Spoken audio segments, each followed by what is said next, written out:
Pag ako po nag-vlog ng ganitong oras, naku po, tiyak mapupuyat na naman po ako.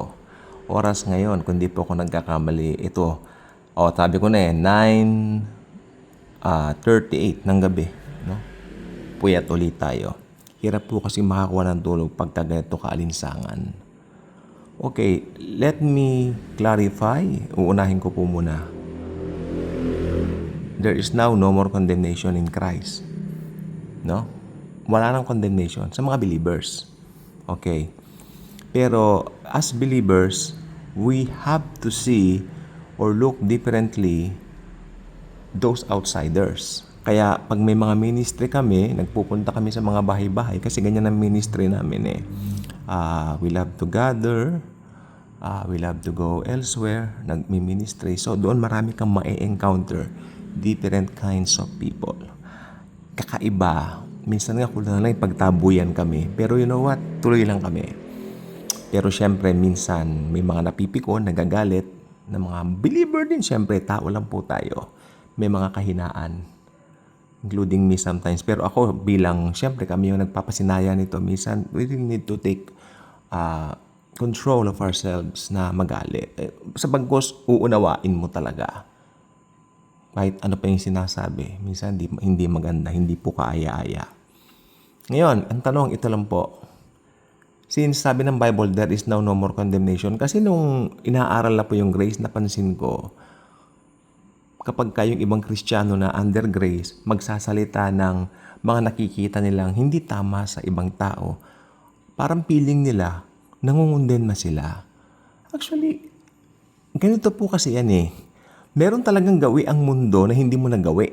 Meron talagang ginagawa ang sanlibutan na sa kanila it's normal to do. Sa atin hindi na po kasi alam po ba ninyo, talagang ito yung born again experience sa akin, ang lakas talaga. Minsan, di ba sabi ko nga po, na nasanay din tayo ng konting palamura nung medyo bata tayo. Siguro due to environment exposure ko during that time, yung mga kasama ko. Mahal ko na may mga kaibigan ko yun, but syempre, kahit papano, lagi mong kasama, mahahawa ka.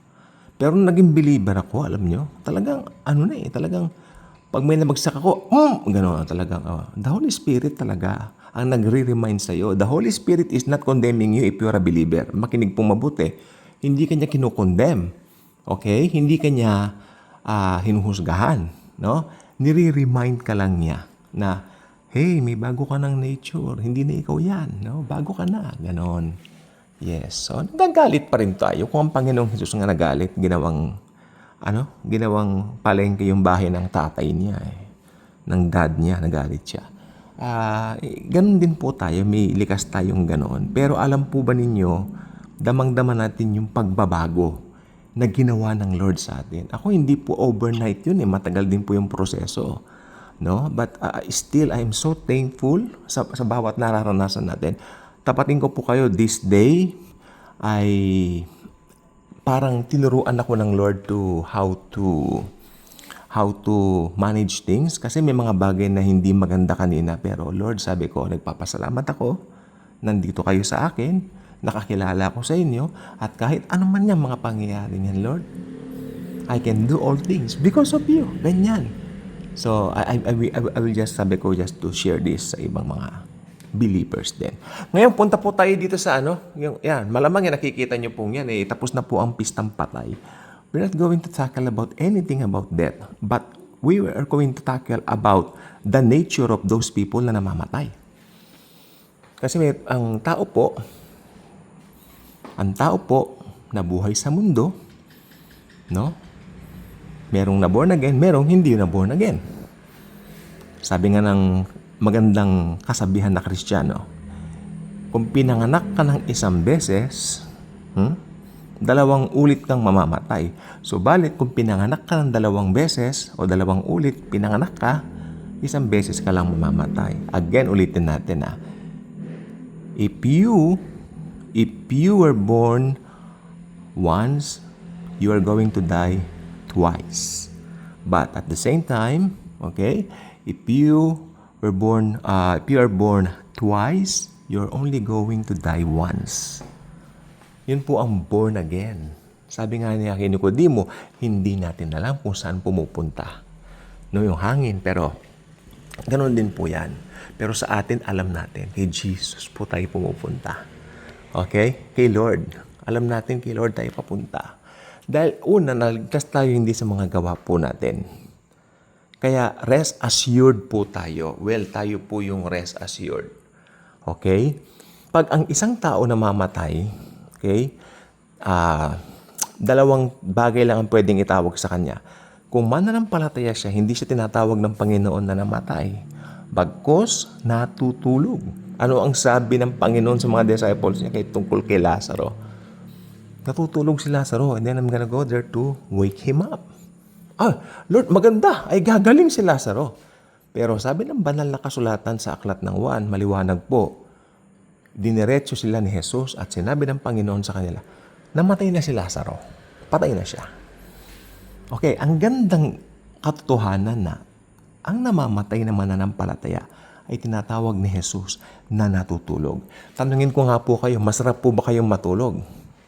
Yes, masarap pong matulog. Lalo kung antok na antok ka, pagod na pagod ka. Ako, minsan po, pagod na pagod po ako. Kung ano yun, damit ko sa maghapon, yun na rin po. Talagang sa dami ng pinuntahan, inasikaso sa trabaho, pagsaka ko sa kama. Minsan nga yung cellphone ko hindi ko namamalayan, nasa katabi ko, nasa mukha ko pa You're so tired. Di po ba? Masarap matulog. Kaya tingnan nyo, ang bait ng Lord, pinapakita niya sa ating mga mananampalataya na ang death, it's not painful. Even though you have some diseases in your body. Like my mom, she used to be, she came in the presence of the Lord 2013. Instead of having pains of agony and all that, she came to be with the Lord, I think, March 31st, no? Dahil ito po ay Easter Sunday. Wala na pong kahirap-hirap, effortlessly. And I would like to thank the Lord for that. Ayun po ang isang confirmation. Pag ang namatay ay isang believer, rest assured, sa piling na po ng Panginoon yan. Pag dilat ng mami ko ng mata niya, Jesus was there with her. Sinundo na siya sa langit. Po? Ngayon, ito na po yon. Early this month, November ngayon, nagsipagpuntahan tayo sa sementeryo. Ako gumastos po kami ng mayigit 2,000 pesos para sa mga bulaklak at kandila. Kasama sa pagpapalinis, siguro almost 5,000 pagpapalinis sa mga puntod ng mga mahal namin sa buhay. Medyo madami na po sila na naipon na sa heaven, no? Mostly naman doon believers, alam ko. Alam nyo, pag November 1st, ganito po yan. Ano nakikita nyo sa lapida? RIP, rest in peace. Alam niyo po ba nung unang panahon dito sa Pilipinas nakalagay dun sa mga libingan o mga nitso? SLN, Tagalog na Tagalog. Ano yung SLN? Sumalangit nawa. Diba? Pero itong gusto ko sabihin sa inyo, there is no rest in peace kung walang Jesus Christ sa buhay nila. Wala silang rest in peace. Kalakaran po ng mundo kung mayaman yung namatay, kilala, tanyag, premyadong tao, philanthropo and all that, you know what? Pinararangalan. Grabe yung mga neurology, no? Yung mga may magsasalita patungkol doon sa pumanaw na tao. Grabe yung mga iniiwang salita. As if hindi makabasag pinggan, as if perpekto. Alam nyo, hindi naman po sa ako wala po kang babanggitin na pangalan dito. Hindi naman nyo kilala ito Meron pong someone na medyo may kaya, nakilala namin, na hindi naman po kagandahan ng ugali, alam niyo po. Nung namatay po, katakot-takot na papuri, praise, ganon. Pero ito po ay talagang, ako naniniwala po ako, walang hilig ito sa mga bagay ng Biblia Minsan pinagtatawanan pa nga nito yun. Pero nung namatay, nasa heaven na siya, marami siyang tulungan, bla bla bla, chu. Okay, fine ako. Ganyan naman talaga Kasi sikat, mayaman, well-known. Tapos yung bulaklak, they have to make sure, yung mga mayaman po, mga bulaklak mo, masyasyak ka sa presyo. Gumagawa po ng bulaklak yung isang kamag-anak namin. Kasi meron silang punerarya. Magkano po ang bulaklak na ginagawa nyo? Galing pa ng Dangwa yan. Hindi kami gumagawa sa... Diyan lang sa Dangwa. Sa Dangwa, yung mga nakukuha dyan, minsan, hindi ba yung nakaredy na? Pero merong pasadya. Yung mga pasadya talaga na ginagawa para sa bulaklak ng mga patay. Magugulat ka sa halaga. Gusto niyo po ba malaman? Yung isa pong nalaman ko na malaki, pumapatak ng almost 8,000 corona. And wow. Ilalagay dun sa taong namatay na pinaniniwalaan nilang nasa langit na kasi pilantropo, mayaman, tanyag, sikat. Ganun naman talaga. Tapos magkakainan sila in loving memory of that said person whom they believe na nasa langit na. Ano bang sabi ng Biblia tungkol dito? Jesus Christ told His disciples, I am the way, the truth, and the life. No one cometh to the Father but through me. Di ba? I am the way, and the truth, and the life. No one cometh to the Father but through me. And He told Nicodemus also, isa sa mga gabi na si Nicodemus ay tumakas because siguro pag nalaman nilang pumunta siya sa Panginoon, mapag-uusapan siya, mapag-chichismisan siya. Abay, laganap na rin po ang chismis sa mundo ng panahon na yun. Ano kayo? Pumunta siya kay Jesus. Si Jesus noon public figures na ayaw lapitan ng mga Pariseyo. Parang they hate Him so much. Without a cause, without any reason. But, you know what? Pumunta si Nicodemus. Pumunta sa Lord. Doon sinabi ni Lord yung pamosong salita niya. You must be born again. Ito pong sasabihin ko po sa inyo. Kung hindi born again yung tao nakalibing dyan, kahit pinakamayaman tanyag yan, nakalagay rest in peace o tinagalog pa SLN, maski pagsamahin pa yung Tagalog at English ng SLN at RIP, nasa Hades yung kaluluwa nun. Wala po sa heaven. Am I condemning here? I don't think so. I really don't think so. I'm not in the business of that. I'm in the business of telling the truth. No compromise. Just the truth. Ganun po talaga. If Christ is not in the life of a person na pinaglalamayan o nakalibing dun sa kung ano man yung libingan na yan, na pinaganda pa. Grabe. Dito po sa amin, meron pong ang ganda ng libingan talaga. Nung pistang patay, nangingibabaw Isang matandang may kaya, inuwi from America yung kanyang labi. Abo na lang naman yun Abo na lang pero inilibing ng pagkaganda-ganda yung ground ang ganda. Hindi ko po alam ang background kung believer o hindi, pero palagay ko po hindi kasi may nakita po akong mga alam niyo na, hindi ko babanggitin. I really don't think na believer yon. Grabe. Nandun yung ibang mga tao, nagpapakain pa sila. Siyempre, habang kumakain, yung iba naman, ang bait-bait nyo. Siyempre, lahat ng magagandang praise, papuri, papraise doon sa patay. Napatay na nga. So sad, patay na pinupuri nyo pa. Nung buhay, pinuri nyo ba? Diba? Yun lang po gusto ko sabihin sa gabing ito. Hindi ko napapahabain to. Walang kapahingahang ang mga wala kay Kristo. Alam niyo yung mga pag namamatay po, ito akin lang po itong observation. Pag ang namamatay, born again, na hindi naman ganun kayaman, normal lang ang buhay. Hindi ang pinag-uusapan yan Hindi naman sila pinapansin. Alam niyo sa mundong ito, mga born again, na katulad ko, huwag tayo maghangad. Napapansinin tayo katulad ng pagbibigay nila ng attention sa mundo. Nunca. People of the world will listen also to the people of the world. Birds of the same feather flock together. Pero, pag may nangangaral ng salita ng Diyos, diyan nangangati yung mga unbelievers. Pero tayo gustong-gusto natin. Ito, naranasan niyo na po ba ito? Halimbawa, sa isang gathering, puro unbeliever nandun. Pero nakipagkwentuhan ka, nalaman mo, born again din pala yun. Di ba? Maganda, nagkikwentuhan kayo tungkol sa Bible. Di po ba? Di ba nagkikwentuhan kayo tungkol sa Bible? Why? Because kapwa believer. Masaya ang pakiramdam. Kumbaga kabaro mo, kauri mo, na mananampalataya rin ng Lord. Di ba? Pero yung mga unbeliever po talagang do not expect na magugustuhan nila yung pangangaral ng salita ng Diyos. Papakitaan nila kayo na they are not interested. Papakitaan din nila kayo na parang you are feel unwanted. Parang pakikitaan nila kayo na kulang na lang sabihan kayong uwi, alis. Ang ganon, di ba? Tsu, ganon. Kulang lang, ganonin kayo eh. Bilang ano po yan, minsan nagmamadyong sila, nanghangaral kami ng Word of God.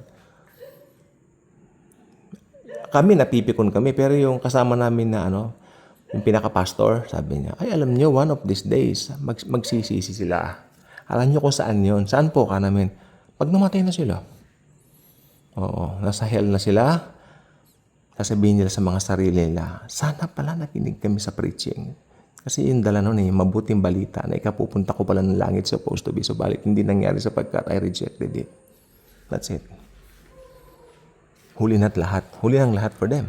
Yung mga mamamatay po ng church age, that will be a little late. Hindi lang po little, big late for them. Wala na. Kasi, kung namatay ka ng church age, sa katapos-tapusan ng kapanong-panahonan, ikaw ay bubuhayin din, bibigyan ka ng bagong laman para itapon sa Gihina. Doon na, Gihina talagang ultimate destination lang lahat ng mga nag-reject ng gospel of grace. I don't see any destination for them rather than that. Diba? Kaya yung mga naiwan po sa rapture, yung mga sa tribulation, may pag-asa pang maligtas yung mga yon kasi magpapapugot lang sila ng ulo at huwag susunod sa Antikristo. Kasi po, pa nagpatatak na po sila, seal of ownership na po yun ng Antichrist sa kanila. Actually, hindi po ng Antichrist lang. Ng Unholy Trinity. Unholy Trinity. That includes Satan, the Antichrist, and the false prophet. They are mimicking the Godhead. God the Father, God the Son, God the Holy Ghost. They're mimicking it in every way. Ganyan po ang ginagawa ni Satanas. Kaya, pag nagpatatak ka na, seal of ownership na yon. Kaya pag may naiwan po rito sa rapture, wag kayo mag-decide na magpalagay ng mark. Sapagkat we believers, at that time, nadagit na po. Pero pag namatay naman ngayon church age at hindi tumanggap sa Panginoong Hesukristo bilang Lord and Savior at hindi naniwala sa ginawa ng Panginoon sa cross, wala pong rest in peace. Hindi po pwedeng isabi na natutulog lang yan. Hindi po natutulog yan, binabangungot ang mga yan. No? Binabangungot sila. Nagbiro pa nga yung isang kasama ko. Ang pangalan niya Mark. Sabi niya, bro, hindi sila rest in peace. Trouble in hell. Sabi niya, T-I-H. Ano yung T-I-H? Trouble in hell. Correct, di ba? Future pa lang yon. Trouble in hell. Pero ngayon, trouble in Hades pa lang. O T-I-H pa rin. Di win-win solution. Both side. Okay. Ilan pong gusto ko sabihin, no? Kaya hindi lahat na nakikita nyo may nakalagay na SLN, sumalangit nawa, or nakalagay dito na rest in peace, ay may kapahingahan, no? Pag wala kay Kristo, walang tunay na kapahingahan. Kaya kung hindi pa kayo mga ka-good vibes, the Lord Jesus lang po ang bida dito. Kaya kung hindi naman po kalabisan sa inyo, paki-click naman po ang subscribe button at i-share po ang atin po mga videos dito. Mamili kayo ng gusto nyo i-share. You are really feel free to do so. And after that, tayo po ay mag-aral ng Word of God, no? At dito po walang ibang bida kundi si Jesus Christ. At ang tinapos siya nagawa, mahalagang sineshare niyan sa mga namimit ninyo. And then mag-decide kayo, mag-fellowship kayo. Okay? Maganda rin po yung nag-gather. Depende po sa kung anong time meron po kayo. Hindi naman po nangungundem ang Lord doon. Pero mas maganda po kung magagawa weekly. Wala naman pong araw yan, no? Be happy with your fellowship. sapagkat in the midst of it is the Lord Jesus Christ. Okay? So, ilan pong gusto ko pong sabihin po sa inyo, sa atin pong lahat, ng mga pinagpala na ng Panginoon, magandang gabi sa ating lahat.